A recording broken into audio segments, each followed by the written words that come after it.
بسم الله والحمد لله وصلى الله وسلم على نبيه ومصطفاه وعلى آله وصحبه ومن تبع هداه وبعد. Ndugu penzi watazamaji, baada ya kumshukuru Al-Haq Subhanahu wa Ta'ala na kumtakia rahma na amani kipenzi chake na kipenzi chetu bwana mtume Muhammad sallallahu alayhi wa ala alihi wa sahbihi wa sallama, karibuni katika silsila yetu mpya kwa jina tufuate nyayo zao.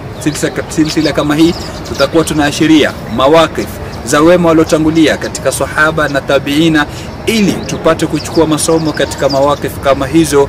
Fatashabbahu illa takunu mithlahum inna tashabbuha bilkirami falahu. Tumeambiwa tujifananishe ikiwa hatakuwa kama wao, hakika kujifananisha na wema ni kufaulu.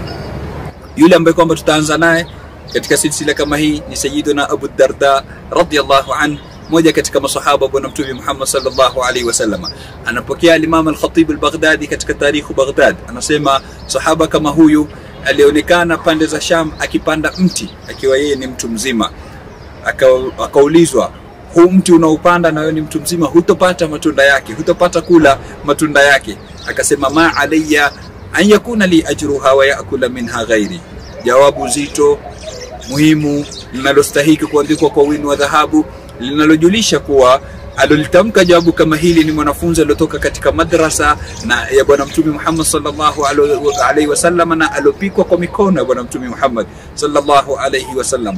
Anasema, ma alayya an yakuna li ajruha, misi jali madamu nitapata ujira wake, wa yaakula minha ghairi, ale mwingine. Si muhimu nile mimi, muhimu ni mimi nipate thawabu zake kutoka kwa Mwenyezi Mungu Subhanahu wa Ta'ala. Wanataja maulama wa tarehe, wanasema moja katika wafalme wa Kifursi akiwa katika pita zake njiani akamwona mzee mtu mzima anapanda mti. Akamwambia, ajaban li amrika ayuha al-ajuz, na kushangaa wewe mtu mzima na kuona unapanda mti ambao kwamba hutopata kula matunda yake, unatoa matunda baada ya umri mrefu sana. Yule mzee alikuwa ni katika wazee ambao kwamba Mwenyezi Mungu amewaruzuku hikma. Man yu'ta al-hikmata faqad utiya khairan kathira. Mwenyezi Mungu anatuambia anayepewa hikma amepewa khairi nyingi. Mzee kama yule akamjibu mfalme akamwambia, gharasa man kana qablana faakalna wa nahnu naghrisu liyakula man ba'dana. Walikuwa kabla yetu walipanda, ndio sisi tukaja tukaipata miti ipo tayari imetoa matunda. Hatukuyapanda sisi miti kama ile, hatukuipanda sisi, lakini faakalna, sisi tukala miti iliyopandwa na wengine. Wa nahnu naghrisu, na sisi tunapanda liyakula man ba'dana, ili wapate kuja kula wale watakao kuja baada yetu. Maneno kama yale kamfurahisha mfalme, akamwambia ahsant. Na ilikuwa ada ya mfalme kama yule anapomwambia mtu ahsant, mtu yule apewe dirham 1000. Mzee akapewa dirham 1000. Mzee akamwambia, ajaban li amrika ayuha al-malik, sasa mimi ndio nakushangaa wewe mfalme, istabta'ta thamarata shajarati, wama tusema mti wangu utachelewa kutoa matunda. Wa hakat athmarat fil hali alfan min ad-dirahim, angalia mtu umetoa matunda sasa hivi, naanza kupanda tayari ushatoa matunda, hata kusubiri uwe mkubwa. Mfalme akafurahishwa tena na majibu, akasema ahsant, ikatoka dirham zingine 1000 zingine za pili.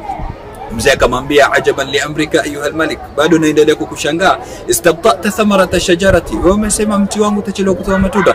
Wa hakat athmarat fil hali marratayn, ngelo umetoa matunda mara mbili. Kawaida msimu mpaka msimu ndo mti hutoa matunda, lakini huwa ukusubiri msimu umetoa matunda mara mbili.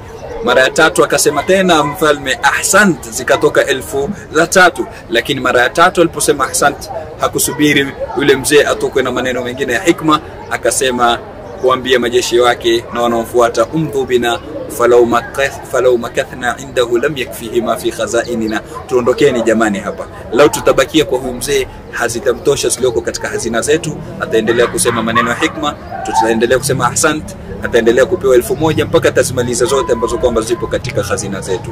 Somo ambalo kwamba tutoka nalo katika kisa kama hichi, gharasa man kana qablana, walipanda walikuwa kabla yetu, fa akalna, sisi tukala. Wa nahnu naghrisu liyakula man ba'dana, na sisi tupande ili watakao kuja baada yetu wale. Si lazima ili wewe ufanye jambo ni uhakikishe kuwa utapata matunda yake, ni kuwa utadiriki matunda ya jambo kama lile. Weka aya ya Mwenyezi Mungu Subhanahu wa Ta'ala daima mbele ya macho yako, inna la nudhi'u ajra man ahsana amala, hakika sisi hatupotezi ujira wa yule aliyefanya amali nzuri. Tumomba Mwenyezi Mungu Subhanahu wa Ta'ala azitakabali amali zetu, innahu waliyyu dhalika wal qadiru alayhi.